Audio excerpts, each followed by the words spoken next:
Satu, Al-Quran memperkenalkan pada kita semua bahwa saat manusia itu diciptakan, setidaknya diperkenalkan oleh Al-Quran untuk membawa dua misi kehidupan.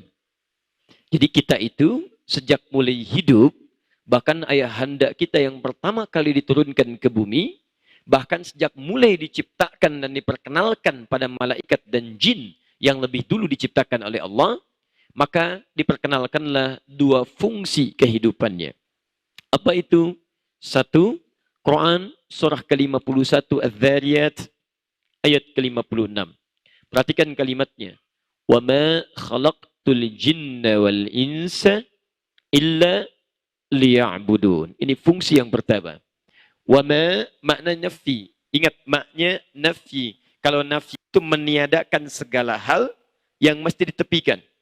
Tiadakan. Tidak diakui. Ingat ya, kalimatnya tidak diakui. Wa ma khalaqtul jinna wal ins. Tidaklah aku ciptakan jin dan manusia. Jin biarkan dengan alamnya. Kita sekarang bahas tentang manusia saja. Illa liya'budun. Illanya isbat. Kecuali, lihat cara menerjemahkannya. Tujuan dari penciptaan itu supaya mereka menjadikan aktivitasnya sebagai ibadah kepadaku. Perhatikan cara menerjemahkannya. Illa kecuali li. Li-nya lil ghayah. Karena li dibagi dua bagian umumnya dalam bahasa Al-Quran. Satu, lil mulkiyah. Untuk kepemilikan. Jadi kalau untuk manusia milkiyah, untuk Allah mulkiyah. Makanya ada surah Al-Mulk, bukan Al-Milk. Ingat ya. Karena bagi Allah, mulk itu yang paling tinggi. Milkun bisa dimiliki manusia, tapi mulkun hanya pada Allah subhanahu wa ta'ala. Sekarang perhatikan. Ada lam yang harakatnya i, fungsinya menunjuk pada kepemilikan.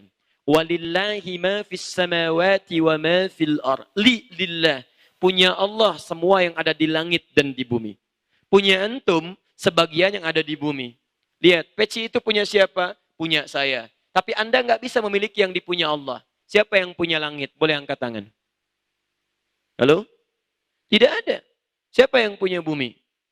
Tidak ada. Jadi kepemilikan kita dengan Allah beda. Karena itu ketika Allah perkenalkan kepemilikan Allah, Allah nggak akan kenalkan yang remeh-temeh. Allah kenalkan yang tinggi-tinggi supaya kita merasa bahwa ada beda antara kita dengan Khalik. Dan tidak ada manusia yang mengaku sebagai Tuhan.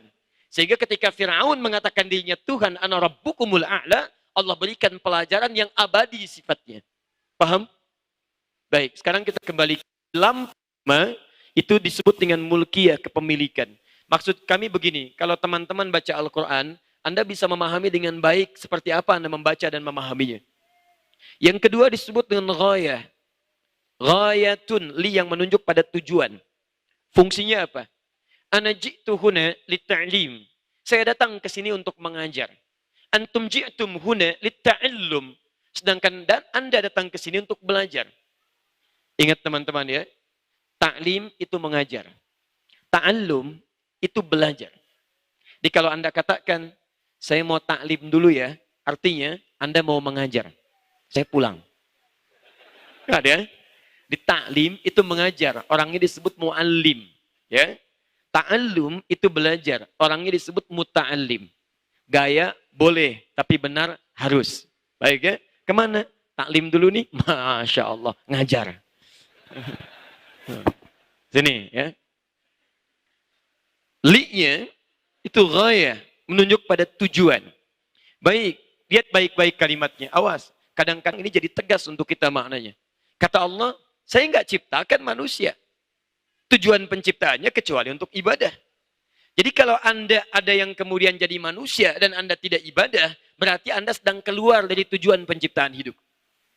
Kalau bahasa tegasnya, seakan-akan Anda nggak dianggap hidup oleh Allah. Karena tujuan hidup itu untuk ibadah. Sama dengan gini, maaf ya, semua yang datang ke sini tujuannya untuk belajar. Jadi kalau Anda datang ke sini tidak belajar, seakan-akan Anda nggak serius datang ke sini. Keluar dari tujuan Anda. Bapak Ibu sekalian yang belajar, silahkan masuk. Yang tidak belajar, silakan tunggu di luar. Mustahil ada orang tiba-tiba kemudian masuk ke dalam dan dia belajar. Nah sekarang lihat kalimatnya. Saya tidak ciptakan manusia, kata Allah, kecuali tujuannya untuk ibadah. Artinya kalau ada manusia yang tidak ingin ibadah dalam hidupnya, maka maaf, dia sedang keluar dari esensi kemanusiaannya. Satu, apa tujuan hidup kita? Ibadah. Satu, ibadah. Wujud ibadah, saya agak cepat dan singkat ya, supaya kita mengembalikan pada yang mudah. Wujud ibadah itu adalah amal saleh. Ingat itu. Wujud ibadah disebut dengan amal saleh. Lihat Quran surah 103. Tadi saya bacakan. Wal 'asr innal insana lafi khusr. Lihat kalimatnya insan, menunjuk pada setiap personal dan menggunakan alif lam. Alif lamnya istighraq, menunjuk pada semua. Seakan-akan ingin menunjukkan bahwa fungsi kita ini nggak bisa diwakilkan pada orang lain. Jelas ya? Aduh, kalau urusan ibadah, saya nitip aja deh.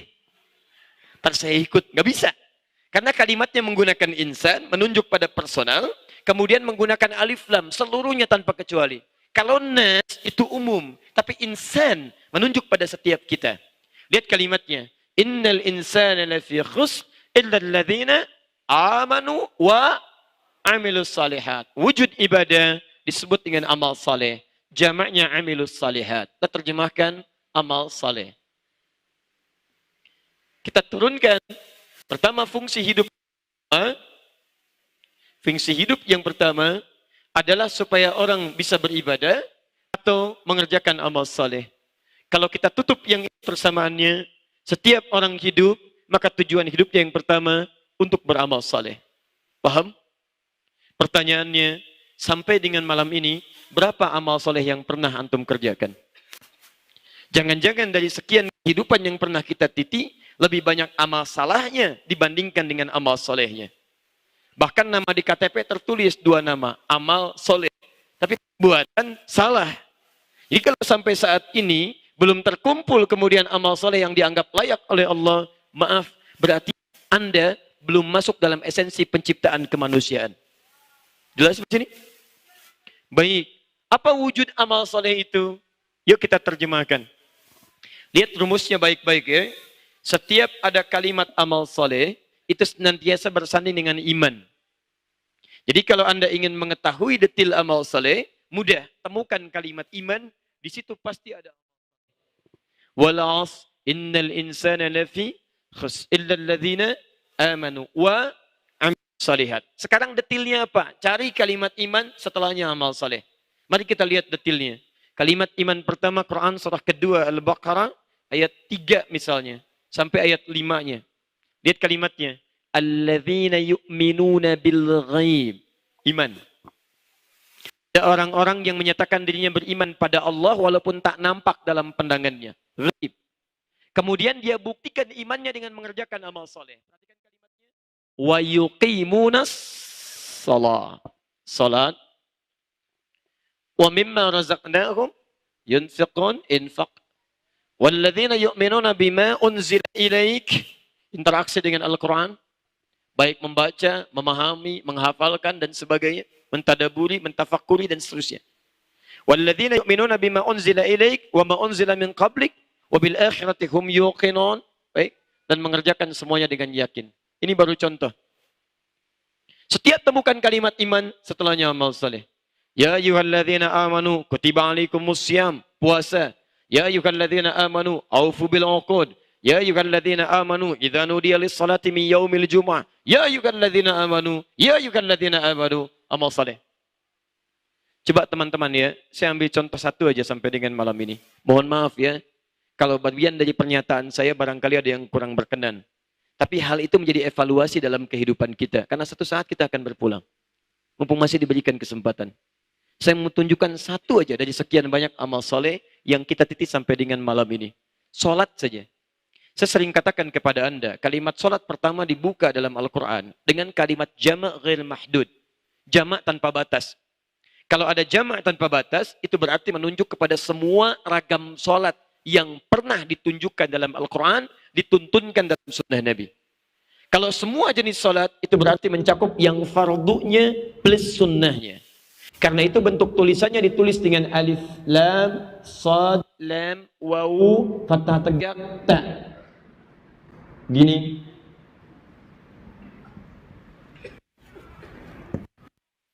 Ya, mencakup yang fardu dan sunnah. Ini baru sholat, yang lainnya.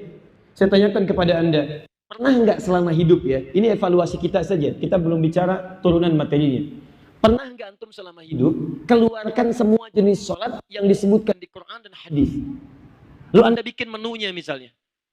Hei Anda yang pernah belajar bertahun-tahun hanya untuk mencari dunia, TK sekian tahun, SD 6 tahun, SMP 3 tahun, SMA 3 tahun, S1 4 tahun, S2 2 tahun, S3 2 tahun.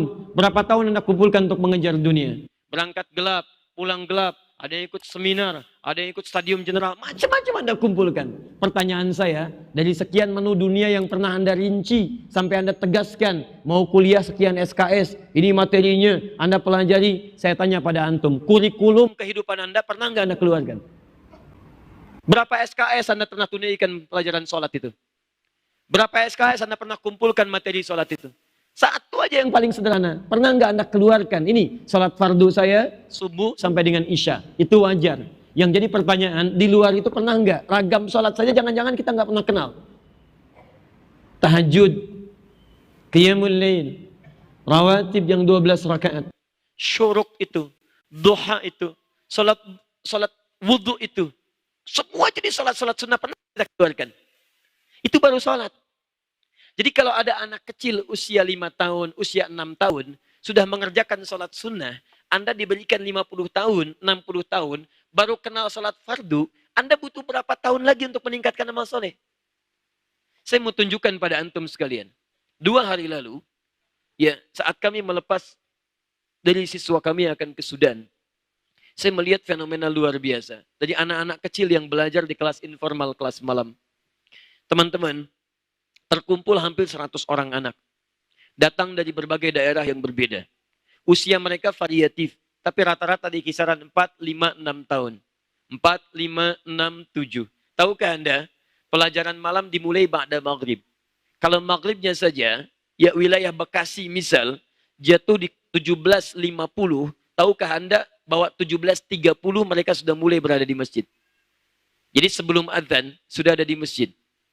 Salat berjamaah, menata saf sendiri. Kemudian selesai maghrib, mereka menghafal Quran. Ba'da maghrib, menghafal Quran, mereka salat isya berjamaah. Ba'da isya, murajaah lagi. Kemudian mereka mendekat pada gurunya, lalu melepas gurunya, baru pulang ke rumah jam 9 malam. Anak usia 4-5 tahun, maaf sebelum adzan, sudah datang ke masjid. Salat berjamaah, mereka menghafal Quran. Isyanya berjamaah. Murajaah Al-Quran. Jadi kalau Anda diberikan 40 tahun, 50 tahun, mohon izin, sampai malam ini pun sudah puluhan tahun diberikan, bahkan sudah qomat belum tergerak ke masjid juga, Anda butuh berapa tahun lagi untuk mengalahkan anak-anak usia 4-5 tahun? Berita kurang menyenangkannya, mereka belum taklif. Jadi belum ada kewajiban beban ibadah, tapi sudah mau ibadah. Belum azan, Masya Allah, sudah ke masjid. Antum sudah komat, belum tersentuh juga. Antum butuh berapa tahun lagi? Itu poinnya. Saya sering kisahkan yang paling aneh. Ini ada orang jauh dari masjid.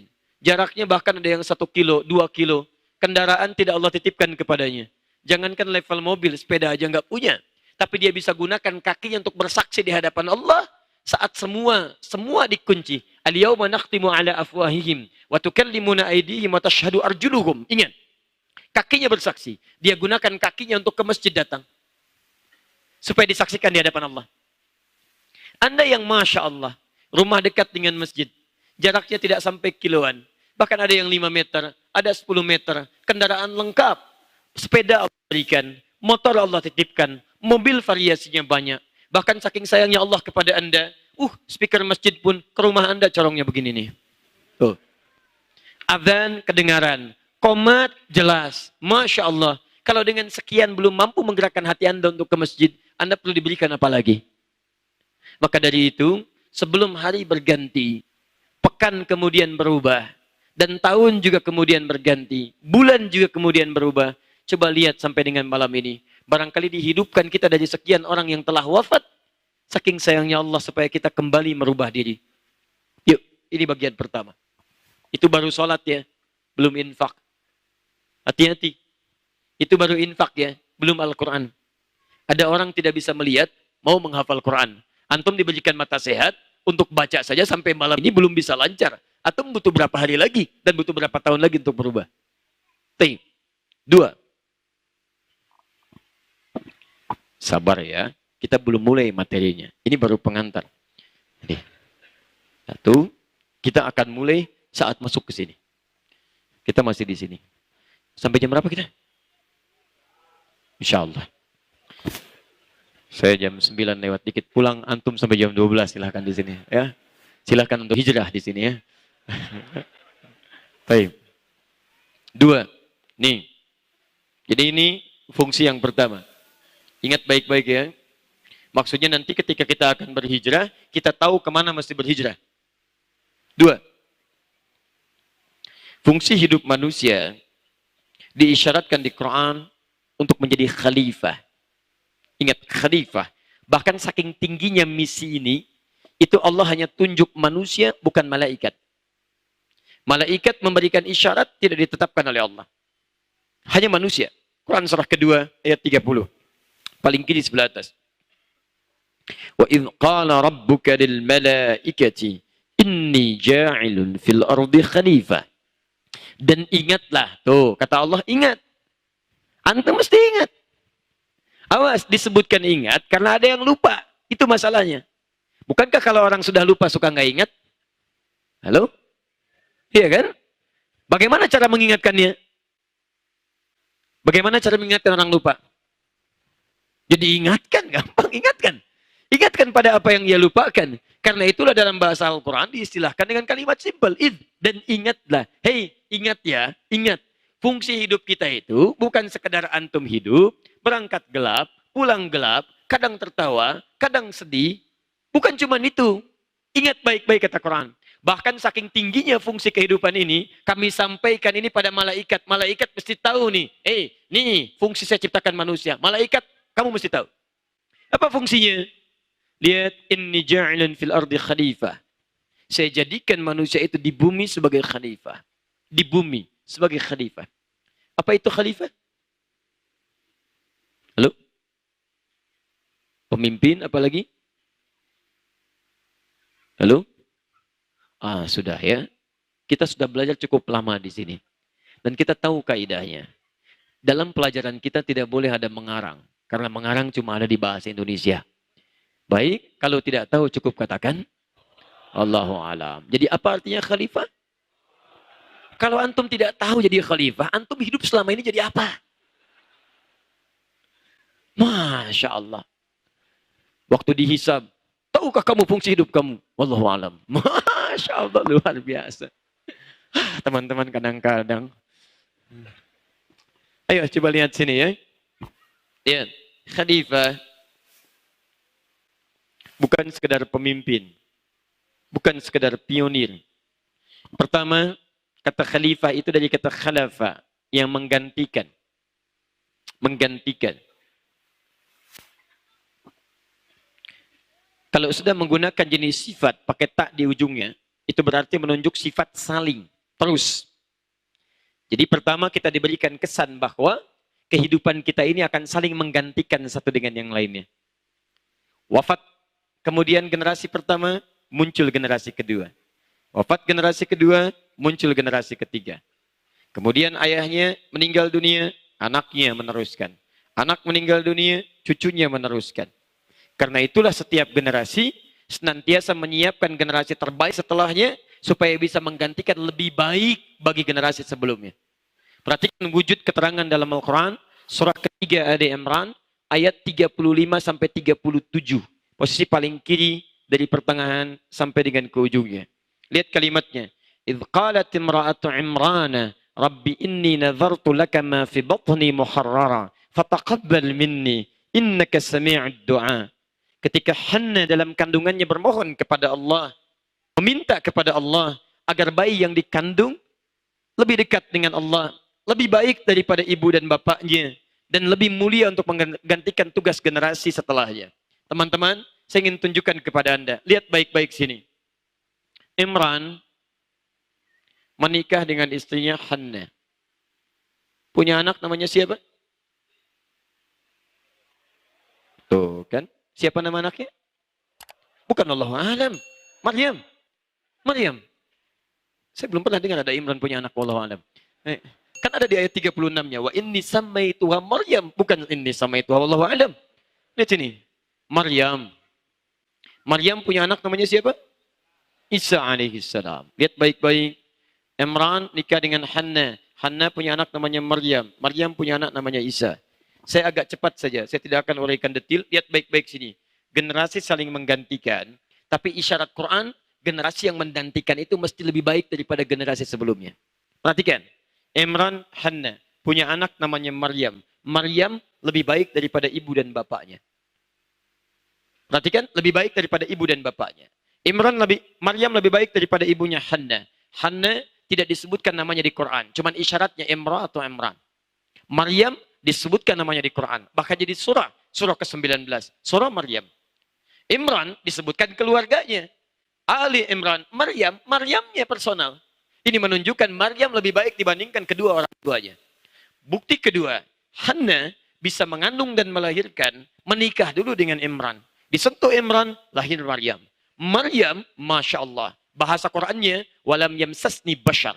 Tidak pernah disentuh oleh laki-laki manapun. Ingat bahasa Qurannya, bukan lahiran tanpa bapak. Kalau yang begitu banyak. Awas hati-hati. Betul. Ya, awas hati-hati. Bahasa Qurannya walam yamsasni bashar, yang tidak pernah disentuh. Kalau yang tidak pernah disentuh, artinya hanya satu. Ingat baik-baik ya.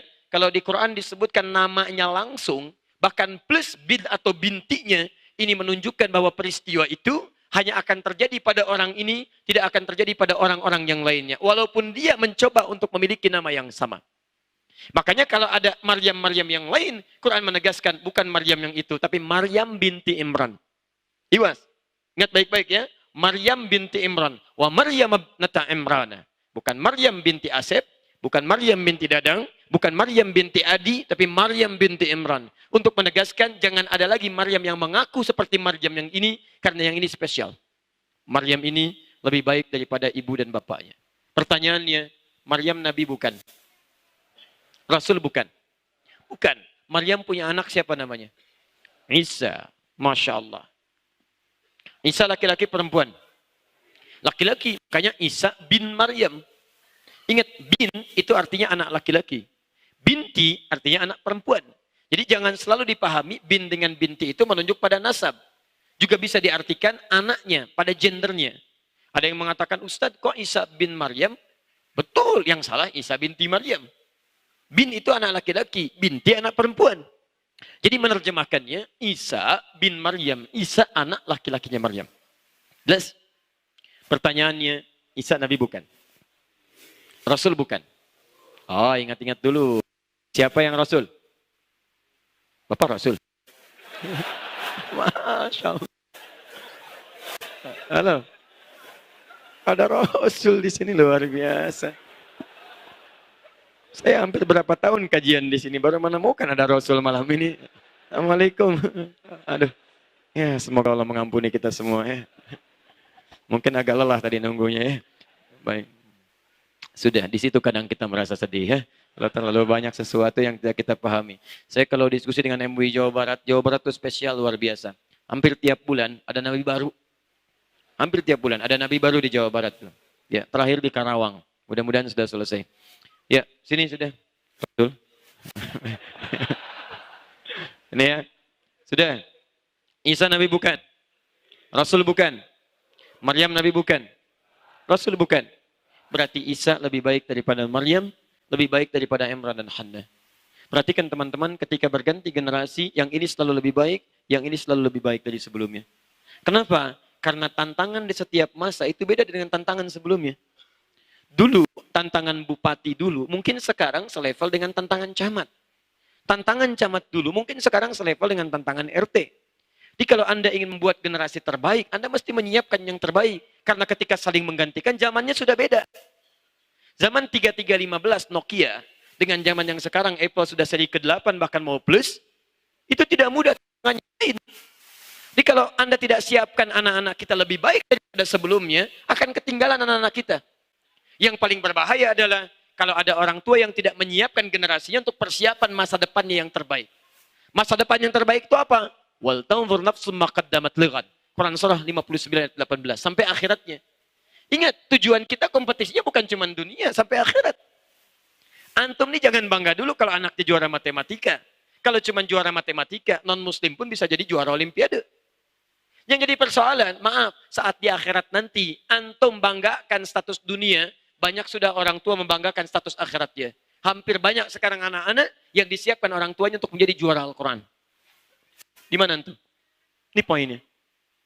Nah sekarang, lihat baik-baik, lihat baik-baik. Fungsi yang kedua manusia disebut dengan khalifah, mengisyaratkan akan saling menggantikan, tapi pada hal apa dia menggantikannya.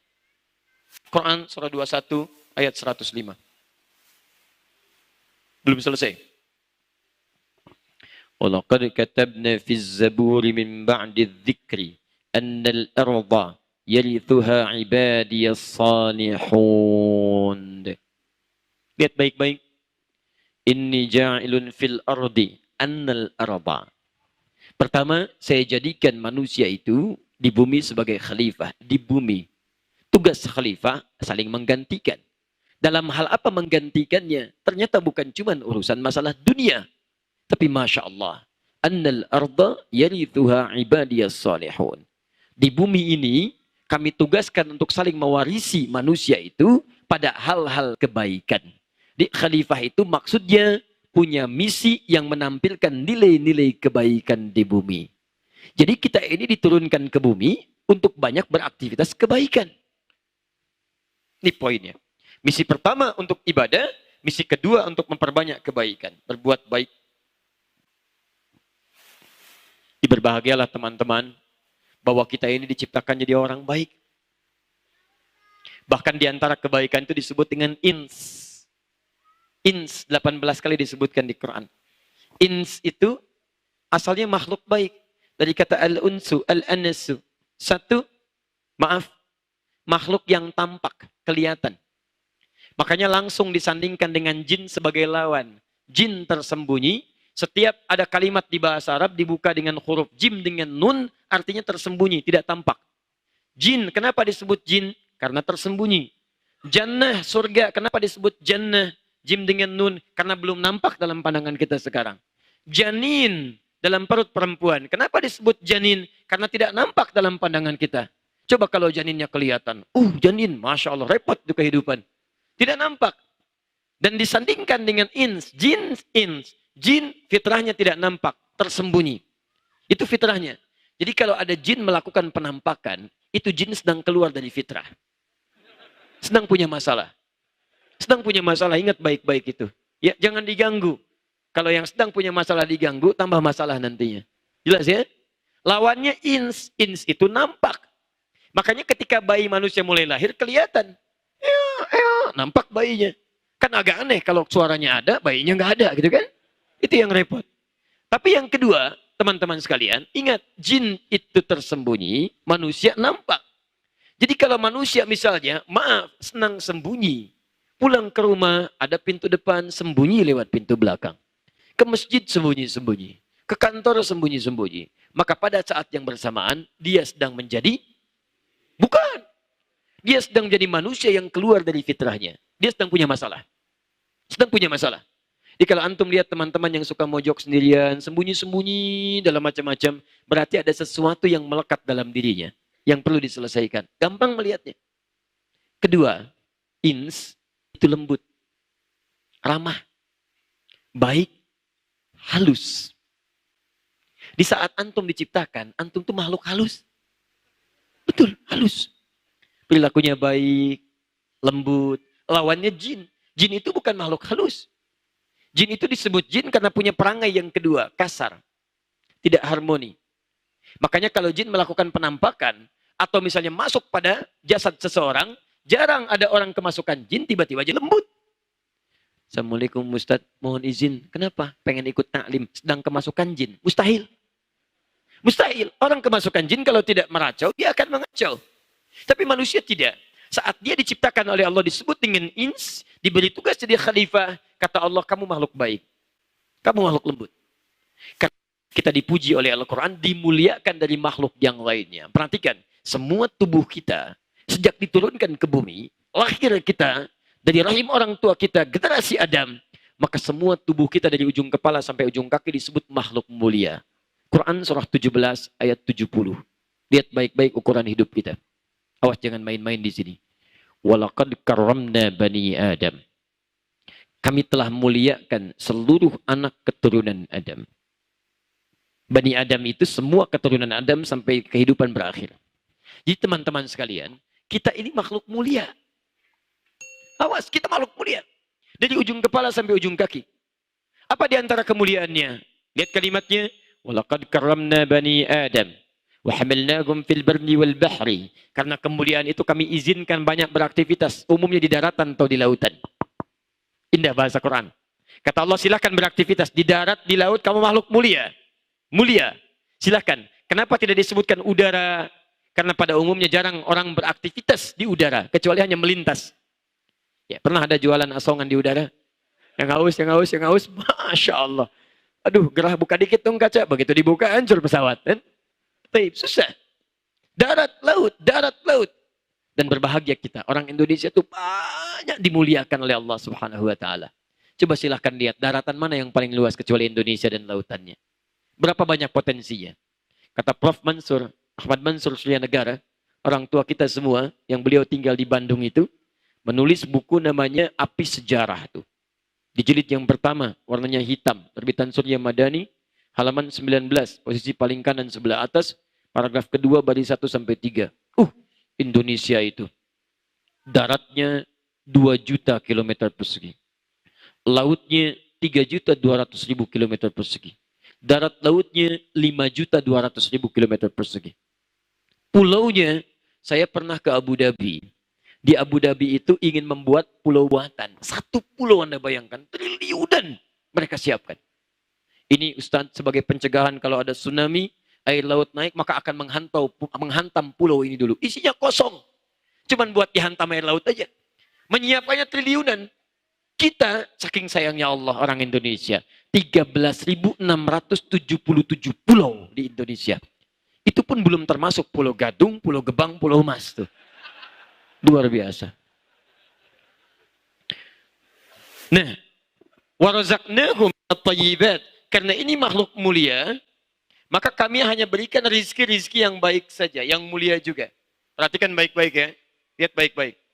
Jadi kita makhluk mulia, seluruh tubuh kita dari ujung kepala sampai ujung kaki mulia. Karena itulah semua organ tubuh kita hanya diperkenankan oleh Allah beraktivitas yang mulia saja. Mulai dari pikiran. Kita tidak boleh berpikir yang buruk-buruk.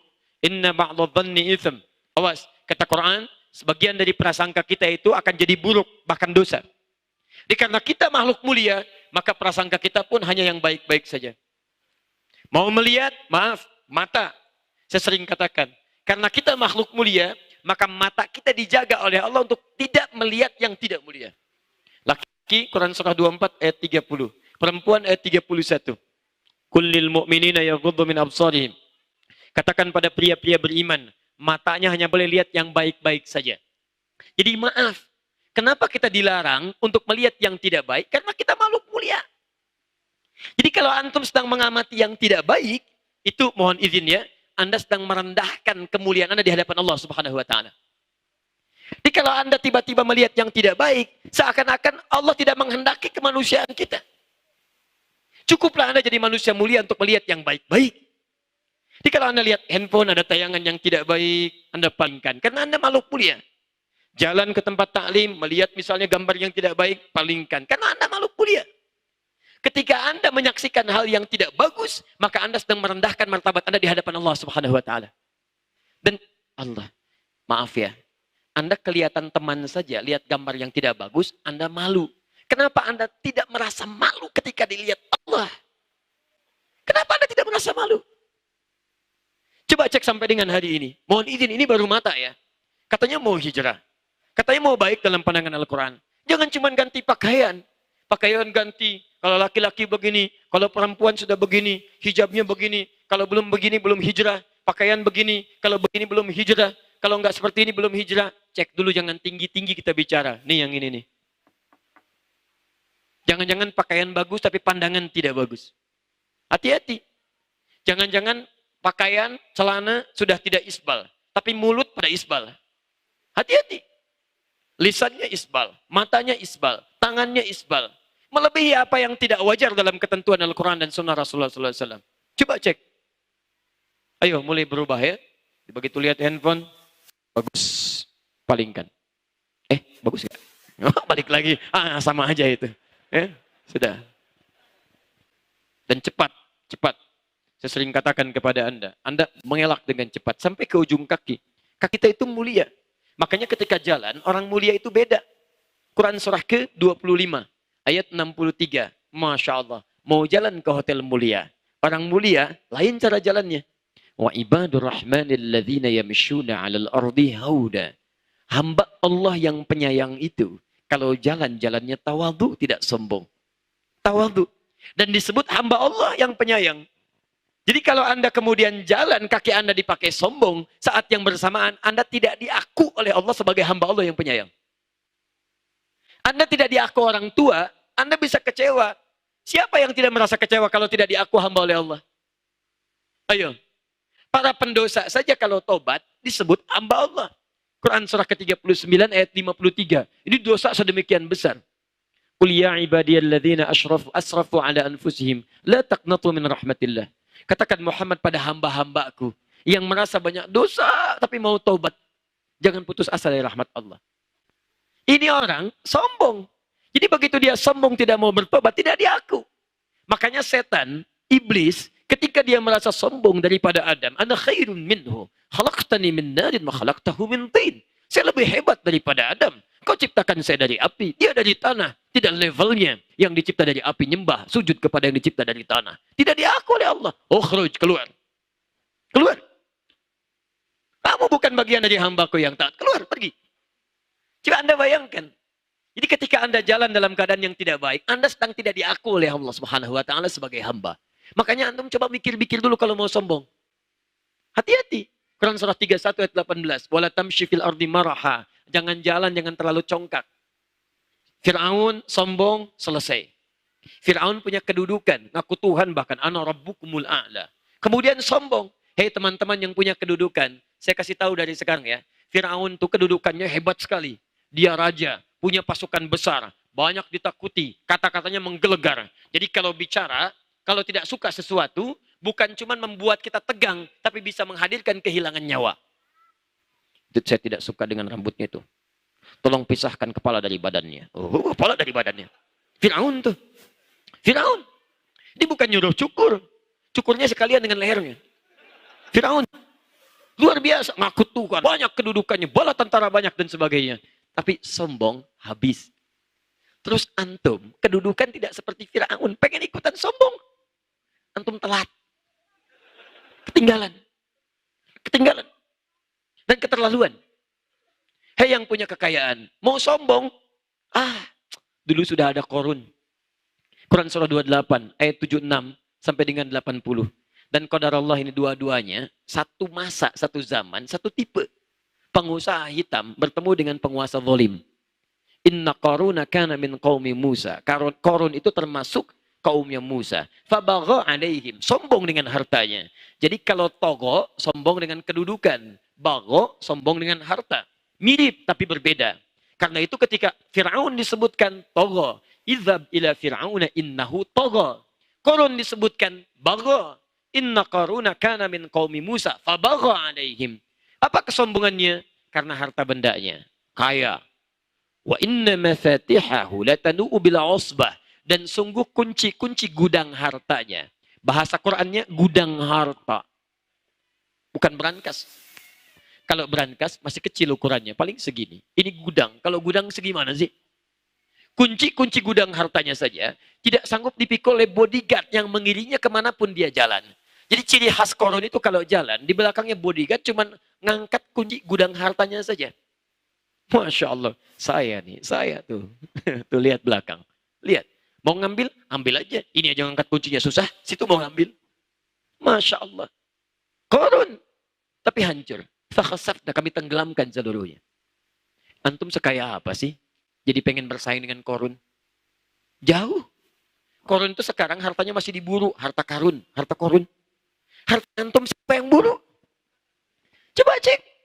Terus Anda pengen ikutan sombong kayak korun. Aduh. Baru punya Lamborghini. Korun sudah punya Lamborghini tuh. Banyak tuh. Ayo, antum mau apa lagi? Ya, nggak ada teman-teman sekalian. Untuk apa? Jadi antum telat ketinggalan. Sayang. Kalau cuma baru sedikit, sudah.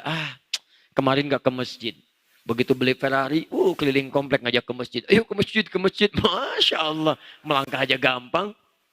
Paham ya? Jadi, sekarang kembalikan. Kita itu diciptakan sebagai orang baik. Jadi kalau dari ujung kepala sampai ujung kaki belum baik, maka kita sedang keluar dari fitrah kemanusiaan kita. Ini. Karena kebaikan inilah dan kemuliaan ini, kita dilebihkan dari makhluk lainnya. Kembali ke ayat. وَفَضَّلْنَاهُمْ عَلَى كَثِيرٍ مِمَّنْ خَلَقْنَا تَفْضِيلًا. Karena itulah kami lebihkan manusia, kami muliakan dari makhluk-makhluk yang lainnya. Jadi Anda kalau ingin dianggap mulia oleh Allah, maka tunjukkanlah kemuliaan hidup kita yang ini. Bicara yang baik-baik, mendengar yang baik-baik, maaf, memegang yang baik-baik, melangkah pada yang baik-baik. Karena itu mohon maaf ya, kalau semuka bumi ini, Islam, Muslim, aman dunia ini. Aman. Dan kalau orang Islam yang menegakkan fungsi keislamannya, maka tentram kehidupan kita. Demi Allah saya katakan, kalau seorang sadar, ini saya bingung saya sekarang ini. Orang kok mudah sekali. Bukan cuma tuduh orang. Bukan cuma melontar perkataan yang buruk. Bunuh orang kayaknya ringan sekali. Bagi orang beriman, itu mikirnya bukan 2 kali, berkali-kali dia. Quran surah 4 ayat 92. وَمَنْ يَقْتُلْ مُؤْمِنًا مُتَعَمِّدًا فَجَزَاؤُهُ جَهَنَّمَ. Siapa yang sengaja membunuh, menghilangkan nyawa satu orang saja, beriman, maka balasannya neraka jahanam. Khalidan fiha, kekal di dalamnya. Wa ghadiballahu alaihi, Allah murka kepadanya. Wa la'anahu, dilaknat oleh Allah. Wa a'adda lahu 'adzaban 'azima, dan disediakan siksa berlipat. Muslim sehat yang mana yang punya cita-cita masuk neraka jahanam? Muslim yang mana yang ingin dilaknat oleh Allah? Muslim yang mana yang ingin dibenci Allah? Muslim yang mana yang ingin mendapatkan ganda balasan dari Allah Subhanahu wa taala? Mustahil. Mustahil. Karena itu, maaf ya. Coba cek sampai malam ini, berapa fungsi tubuh kita yang sudah keluar dari nilai kebaikan? Jangan-jangan antum ke sini pernah membuat kalimat yang tidak wajar. Sampai orang tua pun pernah menangis karena kata-kata antum. Bahkan belum sempat minta maaf, orang tua sudah meninggal dunia. Santai berangkat ke tempat taklim, tapi pasangan menangis karena kata-kata yang kasar itu. Coba cek lagi. Anak-anak pernah kecewa, teman-teman pernah marah. Ini teman-teman sekalian. Hati-hati ya. Ini poinnya. Sekarang, maaf, kalau Anda sudah paham fungsi hidupnya, ibadah dengan ini, maka coba cek sampai malam ini, Anda sudah hidup berapa tahun, berapa bulan, berapa hari, berapa jam, berapa menit, berapa detik. Lalu lihat bekal kita sampai dengan malam ini, dan pertanyakan, layaklah kita untuk meminta surga kepada Allah dengan semua bekal yang telah kita kumpulkan.